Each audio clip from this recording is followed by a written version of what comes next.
જોયેલું? તો કે આપણે 10 ખાલી જગ્યાઓ જોઈ ને. તો ચાલો હવે જોઈ લઈએ આપણે 11 ની. તો 11 ની ખાલી જગ્યામાં શું કીધું છે કે 1 બિલિયન બરાબર ખાલી જગ્યા લાખ. તો 1 બિલિયન બરાબર કેટલા લાખ થશે? તો કે યસ, કેટલા? 10,000 લાખ. જો 10,000 લાખ ભેગા કરીએ ત્યારે તેને શું કહેવાય? 1 બિલિયન.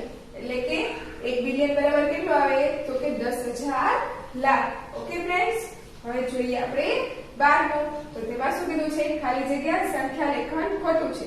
તો કયું સંખ્યા લેખન ખોટું છે? LC. LC સંખ્યા લેખન કેવું? એ કેવું છે? ખોટું. સંખ્યા લેખનમાં LC આવે નહીં. એટલે કે LC સંખ્યા લેખન કેવું છે? ખોટું. હવે જોઈએ 13 તો તેમાં શું કીધું છે? 8,67,05,439 અને ખાલી જગ્યા પછી આપ્યું છે 8,67,50,449 એ આપ્યું છે. તો આ બંને સંખ્યામાં મોટી કઈ સંખ્યા કહેવાશે? યસ, કઈ સંખ્યા મોટી છે?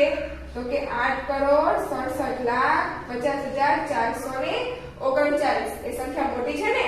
તો આ જે ખુલ્લો ભાગ આવે ને એ કઈ બાજુ લઈ જવાનો? એની સાઈડ, એટલે કે મોટી સંખ્યા છે. અને જે આ બંધ ભાગ હોય એ ખૂણાવાળો ભાગ રહ્યો એ નાની સંખ્યા બાજુ, એટલે કે આને શું કહેવાશે? નાના છે. નાના છે એટલે કે 8,67,05,439 નાના છે 8,67,50,439. તો ફ્રેન્ડ્સ એ પણ સમજાઈ ગયું ને બધાને. તો હવે જોઈએ આપણે 14 તો 14 માં શું કીધું છે કે 386 નું હજારના આશરે આશાંશ મૂલ્ય ખાલી જગ્યા ગણાય. હવે આ 387 તો આ 300 એટલે કે હજી 100 ની આજુબાજુ છે, 1000 ની આજુબાજુ પહોંચી નથી. આ રકમ 1000 ની આજુબાજુની રકમ નથી ને, એટલે આ શું કહેવાય આશાંશ મૂલ્યનું? તો કે 0. હવે જોઈએ 15 તો તેમાં શું કીધું છે કે 7,843 નું હજારના આધારે આશાંશ મૂલ્ય ખાલી જગ્યા ગણાય. તો કેના આધારે કીધું છે? તો કે હજારના આધારે. તો આ જો 7,800 એટલે કે આ 7,000 ની માથે કેટલા છે? 800 ને માથે 43 એટલે આ રહ્યું એ 8,000 ની આજુબાજુની રકમ ગણાય ને. એટલે શું આવે? તો હજારના આધારે આશાંશ મૂલ્ય તો કે 8,000 ગણાશે. ઓકે ફ્રેન્ડ્સ, તો ફ્રેન્ડ્સ 15 ખાલી જગ્યા બધાને સમજાઈ ગઈ ને? Yes, very good. તો હવે ગમે ત્યારે પૂછવામાં આવે બધાને આવડશે ને? ઓહો, બધાને આવડશે. ચાલો હવે જોઈએ તો આપણે ત્રીજું. તો ત્રીજામાં શું કીધું છે કે નીચેના દરેક પ્રશ્નના જવાબ માટે આપેલા વિકલ્પોમાંથી સાચો વિકલ્પ શોધીને લખો. તો જો પહેલું આપણને શું કીધું છે તેમાં? તો કે 5 અંકની મહત્તમ સંખ્યા. મહત્તમ એટલે કે યસ, મોટામાં મોટી. એટલે કે 5 અંકની મહત્તમ સંખ્યા એટલે કે મોટામાં મોટી સંખ્યા વત્તા 1 એટલે કે ખાલી જગ્યા. હવે 5 અંકની મોટામાં મોટી સંખ્યા શું થાય? તો કે 9,99,5 અંકની કીધી છે એટલે કે 99,999. આ શું થાય? 5 અંકની મોટામાં મોટી સંખ્યા. 5 અંક થયા ને 1 2 3 4 5 અંકની મોટામાં મોટી સંખ્યા શું કહેવાય? તો કે 99,999. પછી શું કીધું છે? વત્તા 1 એટલે કે વત્તા 1. તો 9 ને 10 9 ને 10 9 ને તો કે 10 9 ને તો 10 9 ને 10. તો આ શું કહેવાશે? તો કે આ 6 અંકની કેવી સંખ્યા થઈ? નાનામાં નાની, એટલે કે 6 અંકની ન્યૂનતમ સંખ્યા. એટલે કે 5 અંકની મોટામાં મોટી સંખ્યા રહી એમાં 1 ઉમેરીએ તો એ શું થઈ જાય? 6 અંકની નાનામાં નાની સંખ્યા. તો ફ્રેન્ડ્સ સમજાઈ ગયો ને પહેલો ઓપ્શન બધાને? તો ચાલો હવે જોઈએ આપણે બીજું. તો હવે આપણે જોઈએ બીજું. તો બીજામાં શું કીધું છે? 3,845 નું 10 ના આધારે આશાંશ મૂલ્ય ખાલી જગ્યા છે. હવે કેના આધારે કીધું છે? તો કે 10 ના આધારે.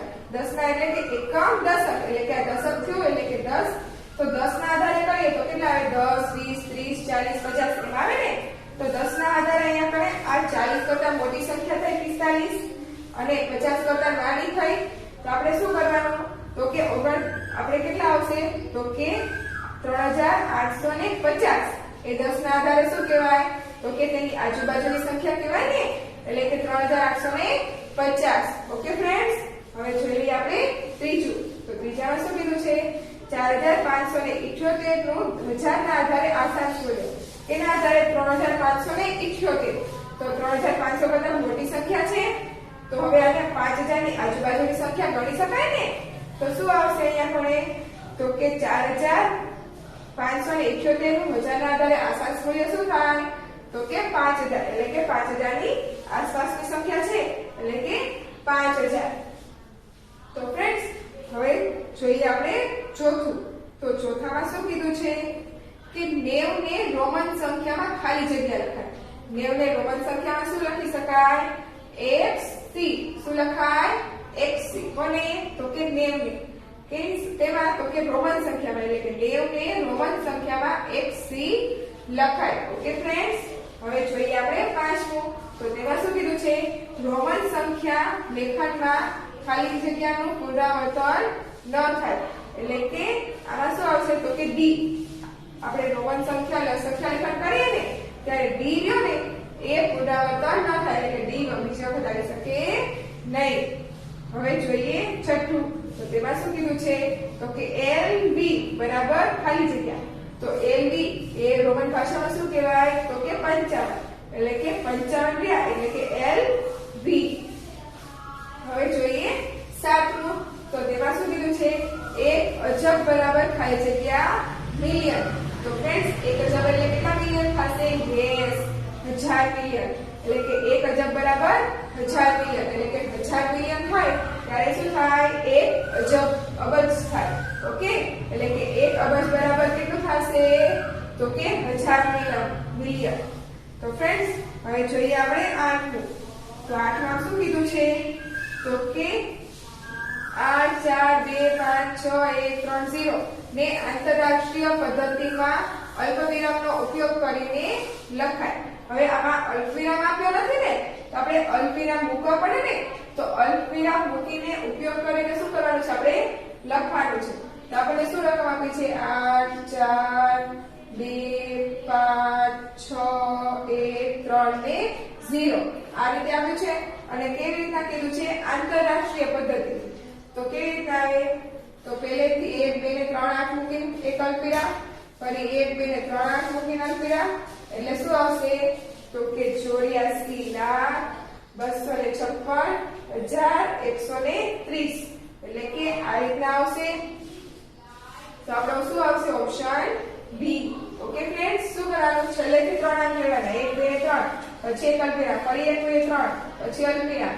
એટલે મળી જાય. ઓકે, હવે જોઈએ આપણે સાતમું. તો સાતમાં શું કીધું છે? તો કે 7 0 1 2 અને 9 થી બનતી 5 અંકની મોટામાં મોટી સંખ્યા. તો ફ્રેન્ડ્સ, આપણે અગાઉ શીખી ગયા ને? તો હવે તો બધાને આવડશે ને? તો શું થશે? તો કે આપણે મોટામાં મોટી સંખ્યા બનાવવાની કીધી છે, અને આપણે 7 0 1 2 અને 9 આ આપી છે અંકો. અને આ પર શું કીધું છે? મોટામાં મોટી સંખ્યા બનાવવી. તો મોટામાં મોટી સંખ્યા બનાવવી હોય તો શું કરવાનું? તો આ આપણને આપ્યા છે એમાંથી સૌથી મોટી સંખ્યા લેવાની. તો આમાં સૌથી મોટી સંખ્યા કઈ? તો કે 9. પછી તેનાથી નાની એટલે કે 7, એનાથી નાની તો કે 2, અને એનાથી નાની એટલે 1, અને એનાથી નાની એટલે 0. તો આ શું થઈ? આપણા 97,210. આ કઈ કહેવાય? તો કે આ જે આપણને અંકો આપ્યા છે તેની મોટામાં મોટી સંખ્યા બની ગઈ ને? કેટલા બન્યા? તો કે 97,210. તો હવે આપણે જોઈએ 10મું. તો 10માં શું કીધું છે? સંખ્યા આપણને આપી છે. શું આપી છે? તો કે 7 5 6 4 9 અને 3 આપી છે. તો આપણને આ રકમ આપી છે. શું આપી છે? 7 5 6 4 9 અને 3. તો શું કીધું છે? આમાં 5 અંક 5 અને અંક 6 ની સ્થાન કિંમતનો તફાવત. તો 5 અંક રહ્યો એટલે કે 5. તો આપણે સ્થાન કિંમત શોધતા શીખી ગયા ને? કેવી રીતના શોધવાની? તો કે 5 છે, એના નીચે 5 એમના મૂકી દેવાના. પછી કેટલા અંકો છે? તો 1 2 3 ને 4, એટલે કે 4 0 મૂકી દેવાના. તો આ શું થઈ ગઈ? આપણે 5 ની સ્થાન કિંમત શું મળી આપણને? તો કે 50,000. પછી આપણે બીજી કોની સ્થાન કિંમત શોધવાની છે તો કે 6 ની. તો 6 છે તો 6 ની નીચે 6 મૂકી દેવાના. પછી કેટલા છે પાછળ તો કે 1 2 અને 3 એટલે કે 3 0 મૂકી દેવાના. તો આ શું મળી ગયું આપણને 6 ની સ્થાન કિંમત શું મળી તો કે 6000. તો હવે આપણને શું કીધું છે કે 5 અને 6 ની સ્થાન કિંમતનો તફાવત. તો આપણે સ્થાન કિંમત મળી ગઈ. હવે આપણે શું કરવાનો તફાવત એટલે કે બાદબાકી કરવાની. એટલે કે 50000 આપણને મળ્યા. તેમાંથી તો આપણે શું શોધવાનો છે તો કે તફાવત. એટલે કે તફાવત શોધવા માટે બંનેની સંખ્યાનો આપણે તફાવત શોધવો પડે કે કેટલો તફાવત રહે છે. તો તેના માટે આપણે શું કરવું પડે બાદબાકી. એટલે કે 50000 માંથી શું કરવાના 6012. તો 0 0 તો એમનામ જ થઈ જાય. પછી અહીંયા આપણે 0 માંથી 6 બાદ થાય ન થાય ને એટલે શું લેવાનો 10 કો. અહીંયા કેટલા થઈ જાય 4. તો 10 માંથી 6 જાય તો કેટલા બચે 4. અને અહીંયા તો 4 છે તે એટલે કે 4. તો શું આવ્યો આપણો તફાવત તો કે 44000. એટલે આ થઈ ગયો શું આપણો તફાવત કિંમત સ્થાન કિંમતનો તફાવત 44000. તો ફ્રેન્ડ્સ અત્યાર સુધી સમજાવ્યું બધું સમજાઈ ગયું ને. તો ચાલો આપણે આગળ જોઈ લઈએ.